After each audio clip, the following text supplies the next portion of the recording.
células de fetos abortados. Não posso mais tomar um caldo de cana na rua, comer um pastel. Deus escolheu as coisas expressíveis. É por isso que Deus te escolheu. Se você repetir uma mentira 1000 vezes, ela vai virar verdade. Seja bem-vinda, seja bem-vindo. Quem chegou até este canal por curiosidade no tema, familiaridade no assunto ou interesse em querer entender as artimanhas deste maldito fascismo verde e amarelo que virou moda no Brasil nos últimos anos, eu sou o professor Leandro Leocádio e falo direto da República Bolsolavista de Londrina para você. Quero mais uma vez pedir para você que ainda não se inscreveu no canal, se inscrever, seguir a gente no Instagram, que tanto aqui no YouTube quanto lá, todo dia tem coisa nova sobre este maldito fascismo verde e amarelo.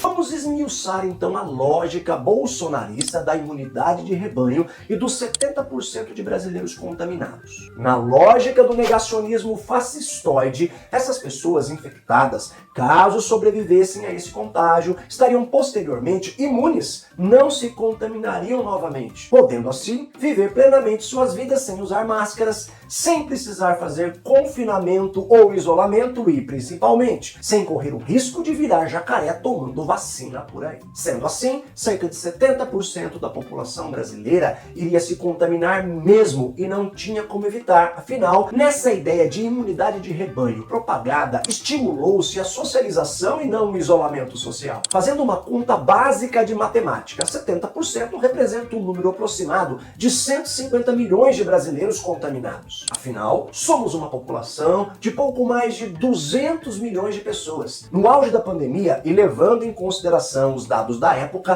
algo em torno de 5% da população brasileira morreu vítima de Covid. Então podemos constatar que se a estratégia bolsonarista tivesse obtido o sucesso esperado e 150 milhões de brasileiros tivessem contraído esse vírus sem a segurança da vacina, 5% deste número de contaminados que teriam morrido assusta. Algo em torno de 7 milhões e meio de pessoas. E é sempre bom destacar que eu não sou matemático e não fiz as contas com números exatos, mas sim aproximados, sem levar em conta inclusive as subnotificações. Imagino na boa que o número de mortos foi bem maior do que foi divulgado até o momento. Ah, mas o que evitou a morte das pessoas não foi a vacina, mas sim o tratamento precoce. Olha, se você ainda acredita nessa tese mesmo depois de tantas comprovações científicas demonstrarem a ineficácia de tais remédios, de que essa crença levou muitas pessoas a morrer em filas de hospitais e postos de saúde, em corredores e centros de UTIs, me desculpe a sinceridade, ou você é muito inocente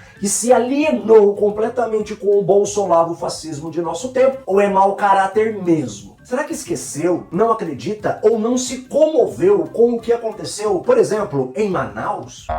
Cloroquina volta aos noticiários depois que médicos enviados pelo Ministério da Saúde para Manaus recomendaram seu uso. Eles também receitam outras substâncias sem comprovação científica no combate aos efeitos da Covid-19. A força-tarefa enviada por Eduardo Pazuello já está atendendo pacientes. O governo, capitaneado pelo ministro da Saúde, Eduardo Pazuello, criou uma força-tarefa de médicos de diversas especialidades para atenderem em unidades básicas de saúde de Manaus. O que chama a atenção é que todos eles são defensores do chamado tratamento precoce para a Covid-19. O Ministério da Saúde confirmou o envio da força-tarefa. A doutora Ellen Brandão é uma delas. A dermatologista publicou em sua rede social diversas fotos e comentários sobre a sua ida voluntária, apenas com despesas pagas, para Manaus, inclusive ao lado de colegas médicos. Em outra postagem, mostra caixas e diz que são de hidroxicloroquina, ivermectina e inoxaparina, conseguidas através de doações. Mais tarde, divulga um vídeo em defesa do uso dos medicamentos. Tratamento precoce era hidroxicloroquina. Diante do aumento no número de casos em Manaus, o Ministério da Saúde lançou no Amazonas um aplicativo para agilizar o atendimento de pacientes com sintomas de Covid-19 e para garantir um tratamento precoce. É o TratCov, ferramenta desenvolvida por servidores do próprio Ministério. Foi quando o presidente da CPI, o senador Omar Aziz, afirmou que a população de Manaus foi usada como cobaia. Tudo aquilo que poderiam ter feito com o povo do Amazonas e de Manaus para testar, para usar de cobaia, para ter experiência, foi feita lá, senador Eduardo. Inclusive, um suposto programa para supostamente identificar se você estava com Covid ou não.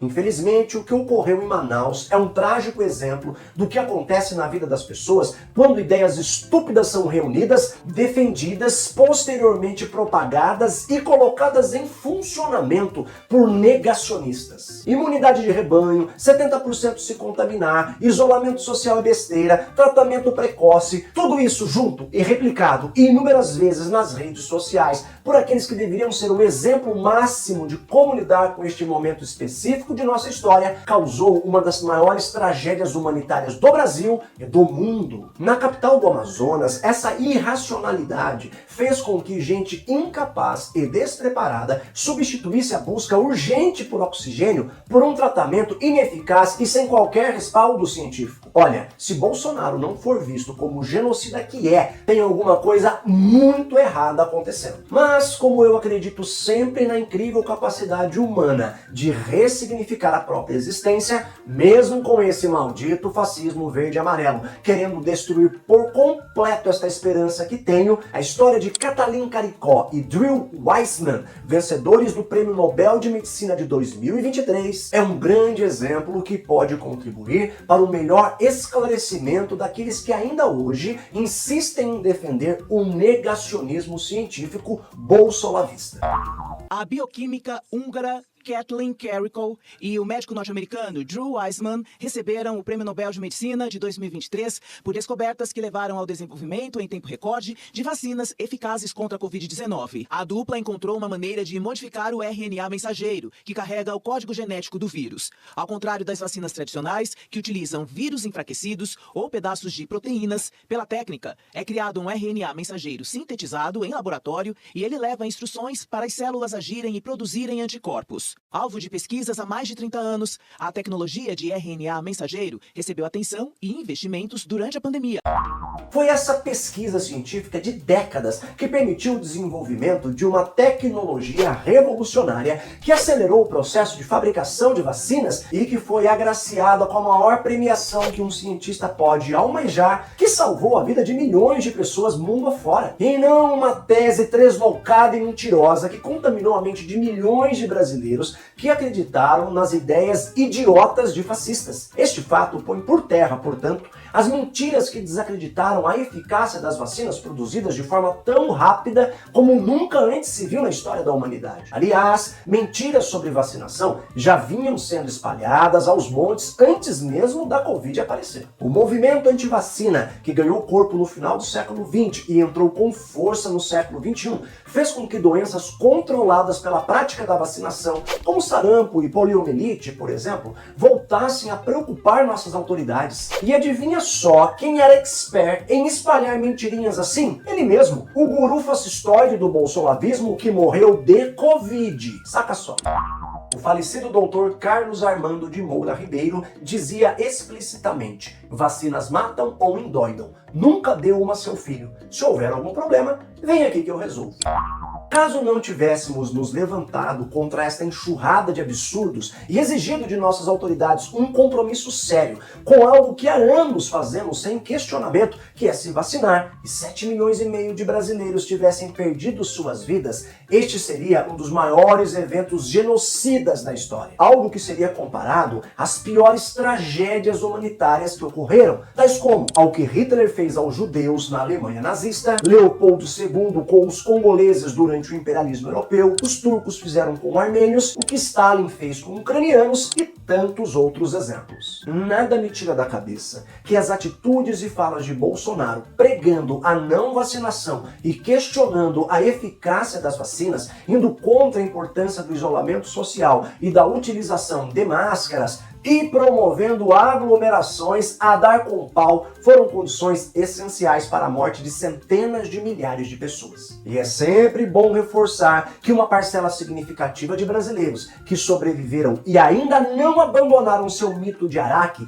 estão não apenas com as mãos sujas com os sangues das vítimas do negacionismo bolsonarista, mas também a alma está manchada de vermelho. Quem ainda se justifica afirmando que a única saída proposta pela esquerda era a tal da economia, a gente vê depois, não saiu nem um pouquinho de sua bolha para refletir sobre o fato de que, quando não temos um governo capaz de administrar um país em um momento de crise, como hoje é bem claro, acontece o que aconteceu. A mentira acaba sendo o modo como os incapazes lidam com dificuldades como as que enfrentamos. O negacionismo se torna o caminho utilizado para varrer para baixo do tapete a incompetência mediante um contexto que foi o de guerra. Covas e mais covas foram abertas diariamente para receber cadáveres. Containers e câmaras de refrigeração espalhadas por calçadas e ruas para dar conta da quantidade de corpos. Hospitais de campanha montados aos montes pelo Brasil. O trabalho incessante dos profissionais da saúde lutando ao mesmo tempo para curar o próximo, mas também para sobreviver. Estes e tantos outros eventos traumáticos estão presentes no imaginário de muitas pessoas e não tenho dúvidas que as próximas gerações ficarão horrorizadas com as histórias que ouvirão desse evento recente da história do Brasil. E também quero acreditar que na mesma proporção ficarão perplexas em constatar que enquanto batalhas eram travadas contra esse inimigo invisível, nosso representante fascista fazia o quê? Promovia motocicletas, aglomeração em praias, andava por aí tudo sem máscara. Mas o mais engraçado veio à tona recentemente. Ele se vangloriava de não ter tomado vacina, mas quando precisou se refugiar nos Estados Unidos, imaginando que voltaria para o Brasil aclamado como um novo ditador, mandou falsificar, segundo seu ajudante de ordens faz tudo pela saco Mauro Cid, a sua própria carteira de vacinação. Olha só que cidadão de bem exemplar. E o cara ainda fica bravinho quando é chamado de genocida,